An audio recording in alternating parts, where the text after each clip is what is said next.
இது எந்த வகையான அனிமல் டைப்னே தெரியல ஃப்ரெண்ட்ஸ். கோயம்புத்தூர்ல சிறுவாணி ஹில்ஸ் எல்லாருமே கேள்விப்பட்டிருப்பீங்க. அந்த ஹில்ஸ் பக்கத்துல இருக்க வில்லேஜ் சைட்ல கிட்டத்தட்ட ஒரே நைட்ல 30 ஆடு காணாம போயிருக்கு. அது மட்டும் கிடையாது, நிறைய மாடுகளும் காணாம போயிருக்கு. இது எல்லாமே ஒரு விதமான டவுட் கிரியேட் பண்ணி என்ன ஆச்சு ஏதாச்சுன்னே தெரியாம அந்த பகுதி மக்கள் எல்லாம் தேடாத இடமே இல்லை. எல்லா இடத்துலயும் தேடி பார்த்துட்டு கடைசியில காட்டு பக்கம் போய் பார்த்திருக்காங்க. அங்க மிஸ் ஆன எல்லா ஆடு மாடுகளுடைய உடம்பும் கிடைச்சிருக்கு. ஆனா உடம்புல எந்த ஒரு ஃபிளஷும் மிஸ் ஆன மாதிரி கிடையாது. ஏன்னா ஃபிளஷ் மிஸ் ஆயிருந்தா வேற ஏதாவது அனிமல் வந்து சாப்பிட்டுருக்குன்னு நம்ம சொல்லலாம். ஆனா ஃபிளஷ் எதுவுமே மிஸ் ஆகல. உடம்பு நல்லாவே இருந்திருக்கு. கழுத்து பக்கத்துல மட்டும் பெரிய காயம் இருந்திருக்கு. இது எல்லாத்தையும் அட்டாக் பண்ணது ஃபிளஷ் எதுவுமே சாப்பிடாம வெறும் ரத்தத்தை மட்டுமே குடிச்சிட்டு போயிருக்கு. இது ஒருவேளை பேயா இருக்குமோன்ற அளவுக்குலாம் பயப்பட ஆரம்பிச்சிட்டாங்க.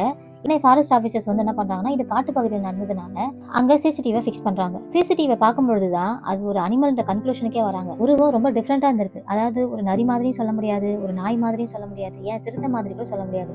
இது மூணும் கலந்த கலவையா இருக்கலாம் அப்படின்றது தான் அங்க இருக்கவங்களுடைய எல்லாருடைய ஸ்டேட்மெண்ட்டும்.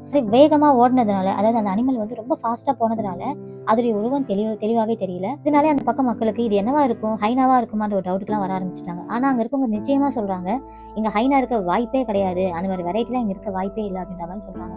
அப்ப அது என்னவா இருக்குன்னு இது வரைக்குமே யாருக்குமே தெரியல. ஆனா வெறும் ரத்தத்தை மட்டும் குடிச்சிட்டு எஸ்கேப் ஆயிடுது. நீங்க இதை பத்தி என்ன நினைக்கிறீங்க? அது என்ன மாதிரியான அனிமலா இருக்குன்றத கமெண்ட்ஸ்ல சொல்லுங்க.